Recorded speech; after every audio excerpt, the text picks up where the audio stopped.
কোন মেস্তুরি নাও বাহানাইলো কেমন দেখা যায়,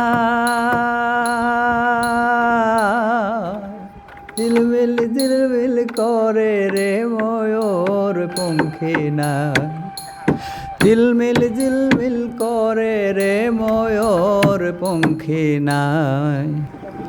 আমার দরদি বন্ধুরা, বাউল সম্রাট শাহ আব্দুল করিমের এই লাইনটি শুনলেই বুকের ভেতর কেমন যেন নদী নদী হয়ে যায়।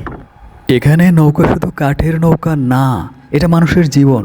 ময়ূরপঙ্খী নামটাই কেমন রাজকীয়। ময়ূরের পেখমের মতোই রঙিন সুন্দর, কিন্তু সেই রঙিন নৌকাটাই ঝিলমিল ঝিলমিল করে।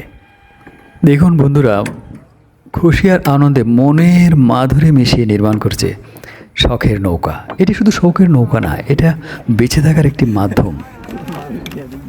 বাউল সম্রাট শাহ আব্দুল করিম বলতে চেয়েছেন, মানুষের মনও কখনো খুশিতে ঝলমল, আবার কখনো দুঃখে টলমল। সাগর আর নদীর মোহনার পাড়েই জেলেরা নির্মাণ করে থাকে ছোট ছোট খুপড়ি ঘর। এক একটি ঘর এক একটি জীবনের গল্প। মেস্তুরকে জিজ্ঞেস করলাম, এমন একটি নৌকা বানাতে কতদিন লাগে? 7 দিন লাগে, 7 দিন। নৌকা বানাইতে খরচ কীরকম হয়? খরচ 80,000 টাকা যাবে।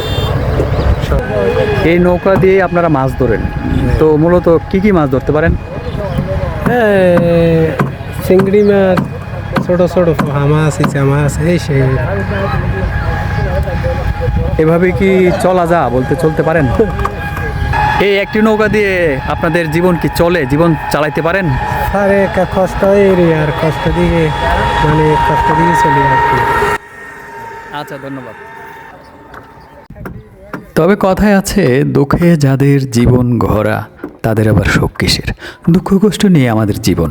তাই যারা জীবনের ঝুঁকি নিয়ে সাগরের বুকে ভেসে বেড়ায় জীবনের জীবিকার প্রয়োজনে, মাছ ধরার আয়োজনে, তারা তো জীবনের একটা ঝুঁকি নেবেই, আর তাদের জীবন তো কিছুটা কষ্টের মধ্যে দিয়েই থাকবে। সেটি আমরা শুনছিলাম। দেখুন, আবারও মনের মাধুরী মিশিয়ে নৌকা বানিয়ে যাচ্ছে। এটা শুধু একটি নৌকা না, এটা হচ্ছে একটা জীবন, একটা পরিবার, একটি সাহস। তাই আমাদের দেহটাও একটা নৌকা। আমি হলাম মাঝি, আর নদী হলো কালের স্রোত। আজ আছে, কাল নাও থাকতে পারে, তাই সাবধান মাঝি। জীবন সুন্দর কিন্তু ক্ষণস্থায়ী, তাই অহংকার না করে মানুষের সাথে মিলেমিশে চলাটাই ভালো। ধন্যবাদ প্রিয় বন্ধুগণ আমার সঙ্গে থাকার জন্য। সবাইকে অশেষ ধন্যবাদ।